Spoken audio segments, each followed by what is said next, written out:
Hey everybody, Matt Burke here. Today I'm going to be reviewing Conan the Barbarian: Battle of the Blackstone #3. It's been about a week or so since I've done any content. I've actually been kind of under the weather. We had the election come up, and I got a new work schedule now, so I'm trying to figure everything out with that while releasing content, working on comics, and doing commissions. So there's a lot of spinning gears going on. So finally got the time to sit down and read some Conan. Uh, Luckily, I got this Liam Sharp cover, man. He's definitely one of my favorite artists. This guy's killer. Man, he did this Batman story where he was like a detective in Ireland, and there was a lot of Celtic stuff going on in there. I picked that book up too. I forgot the name of it. I think it might have been Brave and the Bold, but I'm not sure. But yeah, anyways, killer. I hope he does more work with Conan. I also have Conan the Barbarian, the Savage Sword. I need to read that as well too. So just playing catch up right now. But yeah, I jumped in here. This was a quick read. It was pretty fun. Just jump right into it. Picks right up from the last book. I try not to spoil it, but by now, guys, if you haven't read the third issue, there will be some spoilers in here. Check out this book too, right here, man. We got some new pastiche by James Lovegrove, Cult of the Obsidian Moon. And here we go, man. You got all these new Howard characters coming together in one epic story on the Road of Kings. Confronted by the apparition of slain writer James Allison, the heroes of man demanded answers concerning the Blackstone symbol. Allison stated that the sigil meant that they were all hunted. At the Wanderers Club in 1936, a terrible Blackstone beast appeared from beyond, spurring Elborak, Conrad, and Kerwin into decisive action. Outmaneuvered by the beast's terrifying speed and crushing strength, all looked grim until the cosmic arrival of Brissa, whose Pictish blade spear drove the beast away. Nearly a moment passed before Ellison pulled all the heroes of man through time and space, taking them into Conan's Hyborian age. Shock led to anger, then a brawl between Conan and Solomon Kane. Before Elborak had a nightmarish vision, a memory of his past, now corrupted, invaded by the Blackstone beast. Though his past self fought valiantly, the beast slew Elborak. Man, that was a badass fight. I didn't really go over it in the last book, but it was really cool. Killing him in the past, but also in the Hyborian age, present. With our heroes shocked to their core by this grisly demise, Brissa declared that they had but two choices: flee or fight. Thus, the 6 remaining heroes stepped through the picked gate, seeking answers in the heart of the jungle. So here they are. It's a pretty badass picture right there. It's got them all lined up. You got this new character right here. This is Brissa. She's like a scout, and she appeared in the first issue. So basically, like Conan's love interest too. She's a pretty cool addition to the new Howard, pastiche comic verse. By Jim Zub. She really helps tie a lot of the stuff together. Battle of the Blackstone, Part 3, Quest into Darkness. 8 at the beginning of the tale. Now 6 remain. 6 souls against the Eldritch unknown. There we go. We got Jim Zub, the writer, Jonty Jonas, sheriff. We got the Jumping Joke, Canola color artist, Brashley Richard Starkins, and Comic Crafts for the letters. And yeah, man, digging this art in here. Kind of reminds me of a lot of different artists, man. This guy's got, I see a lot of different styles in here, but it's all cool. Definitely Buscema, maybe a little Capullo, a little bit of Sean Gordon Murphy. Who's the other Conan artist? I forgot his name. He was doing some Marvel stuff. It's kind of slipping from my memory, but yeah, the Hyborian Age, the Pictish land, jungles west of Kona Jahara. Even if we kept a steady pace, this trek will take days. Despite the evil we face, I'll not complain about spending more time with you, Sumerian. Indeed. So you can check that out in Conan the Barbarian #1. Seeing you here untouched by this time's march, it's a dream-like, but also quite unnerving. How did you survive the Black Tower when it crumbled? The citadel split and I fell into the abyss. For a moment I saw you neath those murky waters, fighting the darkness, but then a flash of lightning, and you were gone. And that's in Savage Sword of Conan number 4. Somewhere else, in a place of ever and never, I saw my mother's spirit. She bade me to finish that which began in the ancient past.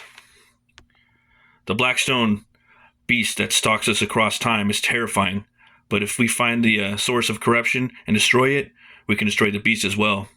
The hunt began by my ancestors will be complete. The curse will be lifted. And then what? Will you live once more or fade away like a ghost? I don't know. Brissa, Conan of Samaria. So basically right here, they're catching up, man. He hasn't seen her in a long time. She's telling him, like, that he's older than she remembered. He's got more scars, but he's still, like, still got that same fire going. And then this story, this story's got some surprises in it. I got to tell you guys. I have a way to help guide us to our goal. As Brissa unwraps a small piece of fabric, the air around it seems to grow heavy. And under the somber canopy of trees, the shadows already seem even darker than before. You carry a piece of cursed Blackstone? Why? Before the scout can answer, a shimmer of eldritch energy quivers forth from the shard, accompanied by a sputtering whisper. Conan wishes he did not recognize James Allison. So this is a writer from Texas. He's the one that kind of ties all these characters together. I think it's basically like Robert E. Howard kind of self-inserting himself into the story, which I think is fucking cool. The annihilated author, those whose cosmic cry brought the group together. Courage born of heroes or fools. What's left of his strange spirit is drawn toward the source, a subtle tug in the proper direction, as useful as it is dreadful. And then you got Kirwin and Conrad, and the French Dark Agnes of de Chastillon, and Solomon Kane. This mission is utter madness. If I had gone anywhere else to go... If you did, then it wouldn't be a mission, now would it? I have traversed many jungles in my travels, Miss Agnes, and seen many strange sights. Whatever or whenever we are, all I know is that it must be God's will. Don't preach me some hoary sermon of holy destiny. I've seen many a devil clutch his cross astride Satan's steed. My blade is well versed in a world of bastards and betrayers. If any of you misanthropes step out of line, I'll be happy to cut you crimson. Why wait for the enemy when we can kill ourselves, huh? Yeah, man, can never get enough Solomon Kane. He's just, I don't know, man. I put him up there with Conan. Yeah. Even thrust with such anger. Your accent reminds me of old friends. If you speak the language of the hexagon, we can converse without others listening in. You are a Frenchman? English, but I have lived in many places and learned much along the way. So you could translate it from French, So basically, they're talking right here. Trying to get a game plan going. Kirwin and Conrad. We jump over to them for a bit. Cursed stones, haunting spirits, and a bloody beast the size of a dirigible. I'm trying to jot it all down, but it reminds me of like a madman's scrawl. I'm completely at a loss. How do we ratify any of this? That's a trick, my friend. We don't. Don't be a flip, man. I'm serious. The things we've experienced over the past 12 hours, it's unprecedented. When we explain this to our peers, it'll shatter every history book in the world. You're a learned man, Kirwin. Why are you taking notes? Ever the optimist, Sir John. The fact you assume we will return and prove all one iota of this speaks to your eternally hopeful nature. Have you so soon forgotten the fate of Francis Javier Gordon, snuffed out in horrific repose by a creature that slips back the cracks of reality? So yeah, you got Conrad and Kerwin. For those of you that don't know, these guys are like the X-Files. Before the X-Files, they're like Indiana Jones before Indiana Jones. They're John Constantine before Constantine, man. They're like the old school occult detectives mixed with Indiana Jones and X-Files. Doesn't get any more badass than that, you know? These guys should have like fucking tons of comics. It's a crime. In short, we're doomed. Thus, I'll absorb much detail in the moment and worry about the history if I happen to see it, any of it, past at fourth night. I like that shot right there. This kind of reminds me of some old like animation from back in the day. Something like Fire and Ice. And this is one of my favorite shots in the book, or pages in the book right here. It's a nice little draftsmanship. You know, artsy as well at the same time. Traveling through the jungle climates and hard for even the most experienced of explorers, and for the unseasoned amongst the group, the toil is even more intense. The unease of the sharp company of the strangers gives way to more primal need, survival. Trust found in nightmarish-driven necessity. By day, the group followers, James Allison, tether even deeper into the untouched wilderness. By night, they set watch to guard against the Blackstone beast that seeks their souls. And here we go, man. This part's pretty badass. So I'm gonna show some spoilers right here, guys. So if you don't want to check this part out, I'm not gonna spoil the whole book, but I'm gonna spoil a little bit. So if you want to check out right now, now's your chance. And yet, they are able to move mostly unimpeded till the third day of the journey. A lightning strike. No, the Blackstone shard trembles. It senses another shiver of the dark. Stand back, and I'll remove it. Then we'll press on. Before you do, Miss Brissa, I'd like to investigate its effect upon the wood. Those whirling patterns burned into the surface may be some kind of glyph, and if we can identify them, before Conrad can complete his thought, the two shards resonate. And James Allison's flickering spirit appears again. Restless, revolting, roving, drifting. Uncusped and bounded no more.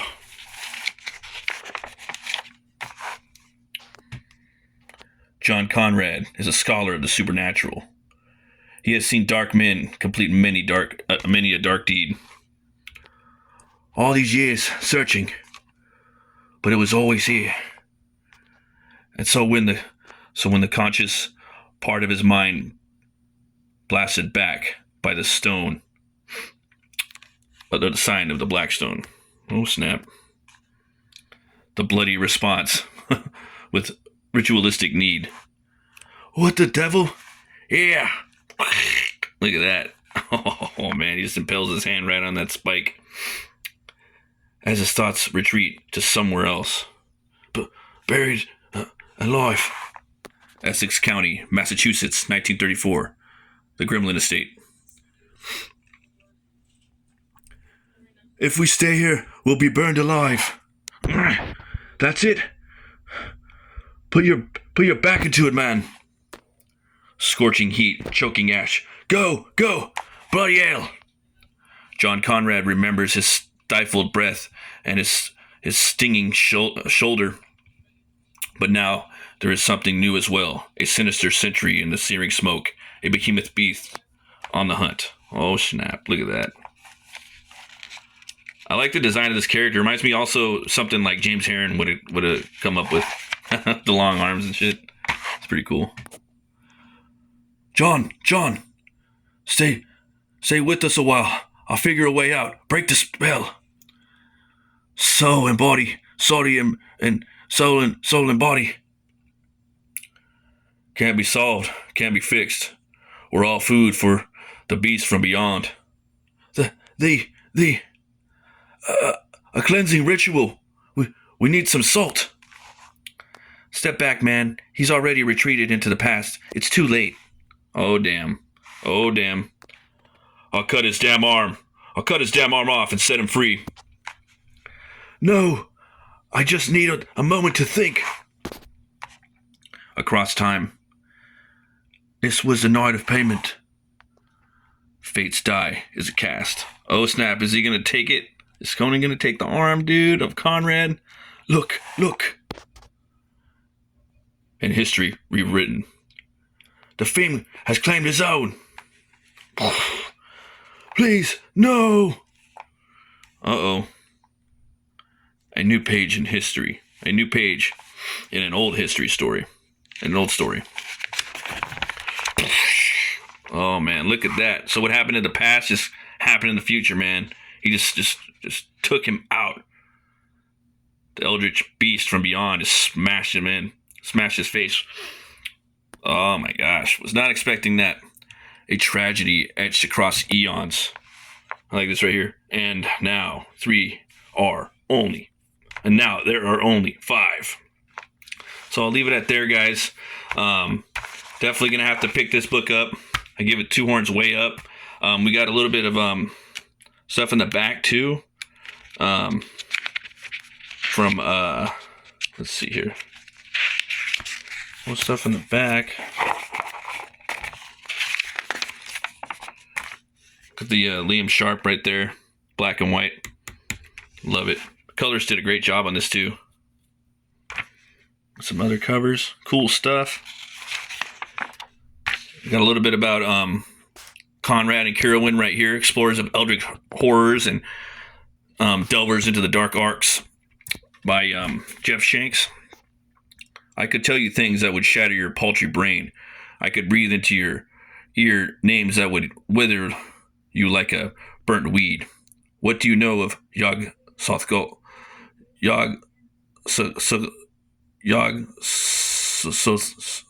Sorry, pardon my French.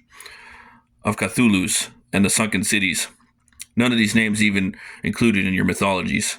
Not even in your dreams have you glimpsed the black cyclopean walls of Koth, or shriveled before the noxious winds that blow from Yoggoth. Robert E. Howard, Dig Me No Grave. And right there he's citing some of Lovecraft's Lovecraft's creations. You know, Robert E. Howard and Lovecraft, they were buddies, you know, and they both, you know, let each other kind of play in each other's sandbox. You know, that's why I think that really helped out the Howard canon, especially with Conan and whatnot, you know, by those guys kind of being cool with each other and giving each other the leeway to do that.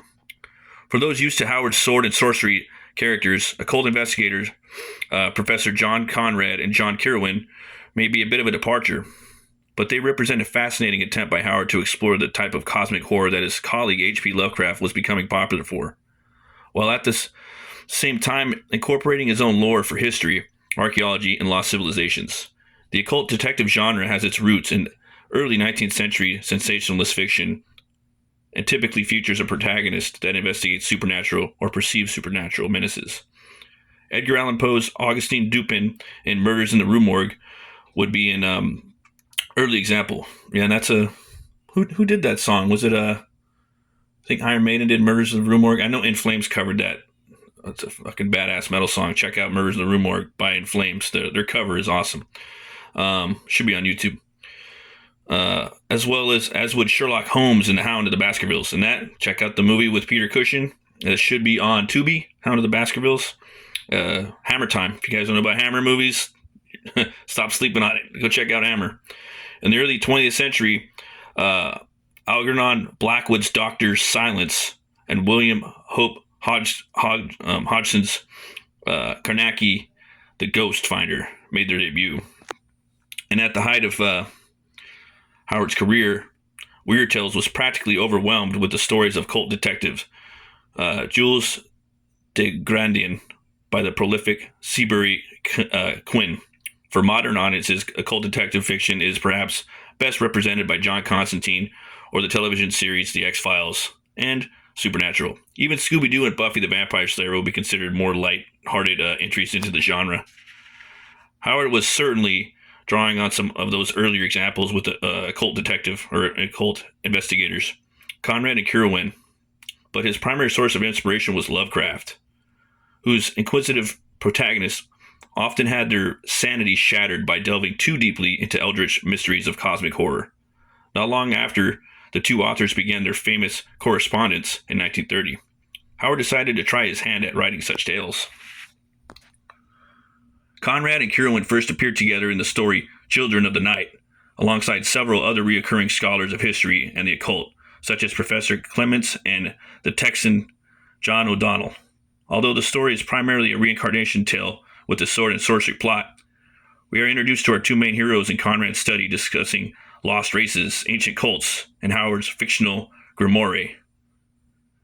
Nameless cults by the German occultist von Junst. In fact, much of the characters' dialogue is taken nearly verbatim from Howard's and Lovecraft's correspondence. Conrad and Kerwin next appear in Dig Me No Grave. Damn, that sounds like that's a badass title. I know it's basic, but it punches. A more proper occult detective story. And then they appear separately in several similar tales over the next few years. Kerwin, notably, is a protagonist of The Hunter of the Ring, in which the serpent ring of Thoth-Amon appears in the modern era. See, that's fucking dope, dude. So you have Thoth-Amon. I've heard conversations about this over the past year, through Heroic Signatures and I believe Zub and Shanks talking about it, how basically, different characters from, or even sorcerers from back in the Thurian age when Cole was around could, possibly come back and reform or reincarnate themselves into Conrad and Kerwin's present day 1930s, which I think is freaking awesome. So, which appears in the modern era. While we only have a handful of stories to go on, we can piece together a little bit of a backstory about the two. In Dermot's Bane, we learn that Kerwin is descended from Irish gentry and had a twin sister who died young, something that continues to haunt him. Well, that's fucked up. Conrad is a wealthy collector of rare books and has estates in both England and the United States. Man, this would make such a cool TV show or a movie. There was some suggestion that he may be the unnamed protagonist of all of the stories, The Thing of the Roof and The Blackstone. And if so, it would also mean he has a background in archaeology. One thing that is certain is that Conrad and Kerwin are among only a handful of people in the 20th century to have knowledge of the forgotten Hyborian age of Conan, as well as the foul sorcery and eldritch horrors lurking in the shadows of space and time that would shatter the paltry brains of lesser men. So that's a little backstory on Conrad and Kerwin. I think these guys are cool. People would love this show, man. I know that if they brought it out now, man, fans of the X-Files would love it.